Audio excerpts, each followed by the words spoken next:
जो कल रात को एक पुरअमन जो हमारे लोग वहाँ मौजूद थे उन पे जिस तरीके से तशद्दुद किया गया, जिस तरीके से मारा पीटा गया, टीयर गैसिंग की, शेलिंग की, और जिस तरीके से हमारे जो लीडरान हैं उस्मान डार साहब, उमर डार और उनके साथियों को जिस तरह गिरफ्तार किया गया, इसकी हम शदीद मजम्मत करते हैं। हमने पहले ये कहा था इस नाजायज, नाअहल, नालायक इम्पोर्टेड हुकूमत को कि हम जमहूरी हक अपना इस्तेमाल कर रहे हैं, जलसे भी हमारे जमहूरी हक के एक इजहार है, और आप हमें अपने जमहूरी हक को इस्तेमाल कर रहे हैं। लेकिन आज ये नजर आया है कि ये अपने फस्ताई हथकंडों पे उतर आए।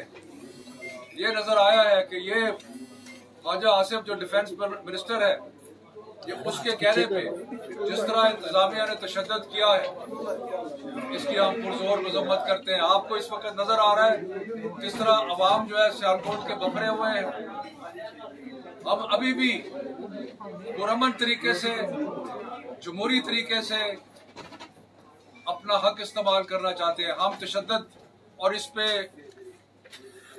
इसकी तरफ नहीं बढ़ना चाहते।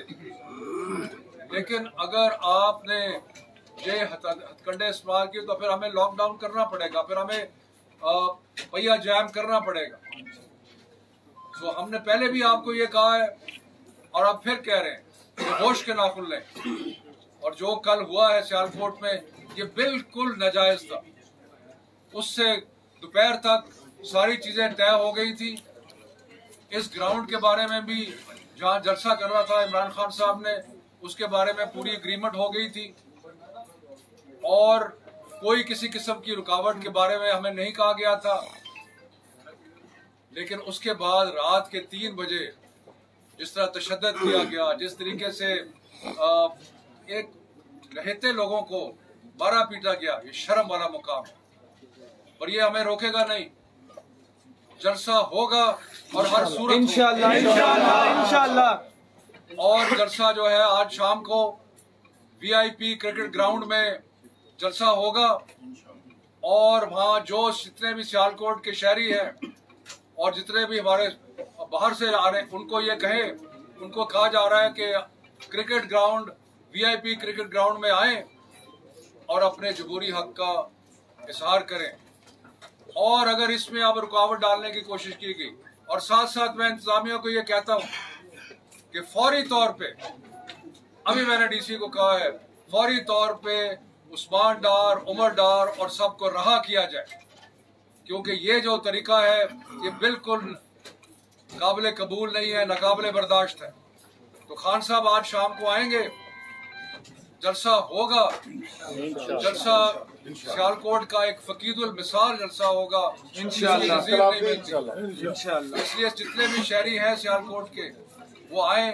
और मैं सारे अपने साथियों को कहता हूँ जो यहाँ पे कई हजारों की तादाद में इकट्ठे हैं, मैं उनको कहता हूँ कि हमारी अभी भी कोशिश है कि हम इसको पुरअमन तरीके से मसाइल का हल करें। हम पुरअमन तरीके से अपना जो एहतजाज है वो जारी रखेंगे, और ये पुरअमन तरीके से हमें इसके अंदर मुखिल ना हो। हमारा क्या है, हम ये समझते हैं कि कौम जो इस वक्त जिस बहरान में है, जिस वक्त एक शदीद सियासी बहरान है, एक शदीद मुआशी बहरान है, इन बहरानों से निकलने का एक ही तरीका है। और सारी दुनिया में जो जमहूरी ममालिक हैं वहां पर ये तरीका आपको नजर आता है। क्या तरीका है कि अवाम के पास जाएं, जमहूर के पास जाएं, अवाम की आवाज सुने, और वो सिर्फ और सिर्फ इलेक्शन के जरिए ही मुमकिन है। इसलिए हम ये मुतालबा नहीं कर रहे कि जो हमारी हुकूमत को जिस बंदर बांट और हॉर्स ट्रेडिंग के जरिए निकाला गया, और जिस तरह करोड़ों रुपए की बोलियां लगी, हम ये नहीं कह रहे कि हमारी हुकूमत जो है वापस आए। हम ये कह रहे हैं कि अवाम को मौका मिलना चाहिए अपने जज्बात का, अपने प्रेफरेंस का इजहार करने के लिए। और मैं आपको एक बताऊं کہ جو ملک میں اس وقت بحران ہے اس کا اور کوئی حل نہیں ہے، کیونکہ اس کا اور یہ جو ناجائز حکومت ہے اس کے پاس کوئی اس وقت سلوشن نہیں ہے۔ آپ دیکھ لیں کہ 6 ہفتے ہو گئے ہیں، ان 6 ہفتوں میں آنیاں جانیاں تو بہت ہیں، نتیجہ کیا ہے؟ نتیجہ زیرو ہے، سوائے اس کے کہ وہ اپنے جو ان کے خلاف کیس تھے ان کو صاف کرنے میں لگے ہوئے ہیں۔ جو باپ بیٹے نے جو اربوں روپے کھائے اور جس طرح اربوں روپے کو انہوں نے اپنے نوکروں کے ذریعے اور باقیوں کے ذریعے اکٹھا کیا اور کنٹریکٹر سے اور ٹھیکیداروں سے اکٹھا کیا، اس کو ختم کرنے کی کوشش کر۔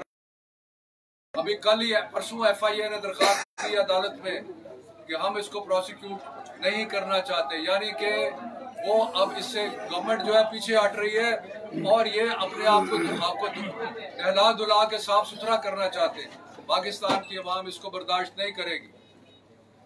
پاکستان کے مسائل کا اگر کوئی سلوشن ہے تو وہ انتخاب ہے، تاکہ جو نئی حکومت آئے وہ عوام سے فریش مینڈیٹ لے کے آئے۔ جب وہ عوام سے فریش مینڈیٹ لے کے آئے گی تو اس کے پاس ٹائم بھی ہوگا، اس کے پاس طاقت بھی ہوگی کہ وہ سارے پاکستان کے مسائل جو ہیں ان کو حل کر سکے۔ لیکن اگر یہ نہ کیا گیا تو بحران ختم نہیں ہوگا، بحران مزید شدید ہوگا۔ یہ جو تشدد اور مار پیٹ اور ٹیئر گیسنگ اور اریسٹ ہیں، کیا ان کا خیال ہے کہ اس سے تو معاملات ٹھیک ہو جائیں گے؟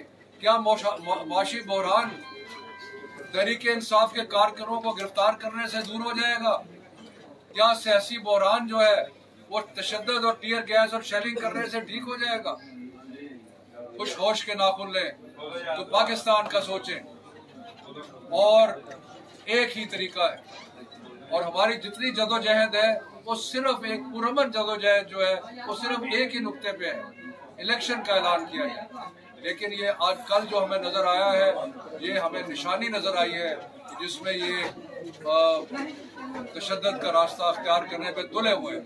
عثمان ڈار کو، عمر ڈار کو، سب کو رہا کیا جائے اور ایک پرامن جلسہ جو ہے اس کو ہونے کے کرنے کے جتنے بھی انتظامات ہیں وہ کیا جائے، ورنہ جو بھی نتائج ہوں گے اس کی یہ انتظامیہ اور یہ ناجائز حکومت جو ہے وہ ہوگی۔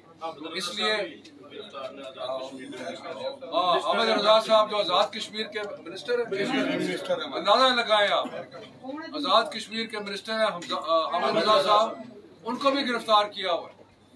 تو یہ کس قسم کا حالات بگاڑ رہے ہیں، اور یہ کیوں بگاڑ رہے ہیں حالات؟ کیا چاہتے کیا ہیں آپ حالات بگاڑ کے؟ کیا کرنا چاہتے ہیں؟ تو میں یہ کہتا ہوں کہ ہوش کے ناخن لیں، یہ حرکتیں اور یہ ہتھ کنڈے ختم کریں، ہماری جو پرامن جدوجہد ہے اس کو پرامن رہنے دیں، ورنہ وہ آپ کے کنٹرول میں نہیں رہے گا۔ میں آپ سے یہ عرض کرنا چاہتا ہوں کہ آج پرائم منسٹر کی اور پنجاب کے وزیر اعلیٰ کی عدالت میں پیشی تھی اور وہاں پر یہ درخواست پیش کی پرائم منسٹر نے کہ میری کمر میں درد ہے، میں عدالت میں نہیں حاضر ہو سکتا، لیکن وہ آج سے 3 دن پہلے پوری جرائم پیشہ کابینہ کو لے کر لندن یاترا کے لیے ایک مفرور اور مجرم اور ایک ایسا فرد کہ جو جعلی بیمار ہے اس کے پاس لے کے گئے اور پوری قوم کی تذلیل انہوں نے کروائی، بے توقیر کروایا پاکستانی قوم کو۔ دوسری بات میں یہ عرض کرنا چاہتا ہوں، اور یہ رانا ثناء اللہ سن لے، میں تمہیں مخاطب کر کے کہہ رہا ہوں کہ آج اس پریس کانفرنس کے 1 گھنٹہ اندر حامد رضا کو، عمر ڈار کو، عثمان ڈار کو رہا کرو۔ میں اپنے کارکنان کا تمہیں میسج دے رہا ہوں، میں ڈپٹی کمشنر کو کہتا ہوں تم نے 3 MPO لگائی ہے، تم نے لگائی ہے، اور میں تمہیں کہتا ہوں یہ کارکنان کا پیغام ہے۔ ہم جتنا بھی ہمارے صدر نے آپ کو کہا ہم پرامن ہیں، لیکن پرامن رہیں گے ہم اس وقت تک جب تک تم پرامن رہنے دو گے۔ اور اس سے پہلے کہ عمران خان کے قدم سیالکوٹ کی سرزمین کے اوپر آئے، سیالکوٹ کے ثبوتوں کو रिहा करो, वरना सारा जलसा जहाँ पे तुमने उन्हें रखा हुआ है वहाँ पे मैं ऐलान करूंगा जलसे पे कि सारा जलसा उस तरफ चल पड़े। उसका हदफ तुम होगे, उसका हदफ यहाँ की एडमिनिस्ट्रेशन होगी और हम अपने साथियों को रिहा करा के छोड़ेंगे इंशाअल्लाह। कदम बढ़ाओ चौधरी इजाज, हम तुम्हारे साथ हैं। कदम बढ़ाओ चौधरी इजाज, हम तुम्हारे साथ हैं। आखिरी और तीसरी बात सुन ले सियालकोट वाले, ये सियालकोट मुआशी हब है और तुमने सारी मईशत को तबाह बर्बाद कर दिया है। इसीलिए तुमने सियालकोट के अंदर बदअमनी फैलाई है। यहाँ की सारी कारोबारी बिरादरी, यहाँ के सारे इंडस्ट्रियलिस्ट, यहाँ के सारे एक्सपोर्टर्स तुम्हारे ऊपर लानत भेज रहे हैं कि आज तुमने सियालकोट की जायज क़यादत को और वो जो वेंटिलेटर ख्वाजा वेंटिलेटर है उसको भी मैं मुतलबे करना चाहता हूँ कि तुम बाज आ जाओ, वरना तुम्हें भी घसीट कर हम ड्रामा वाला चौक में लाकर तुम्हारा एहतसाब करेंगे।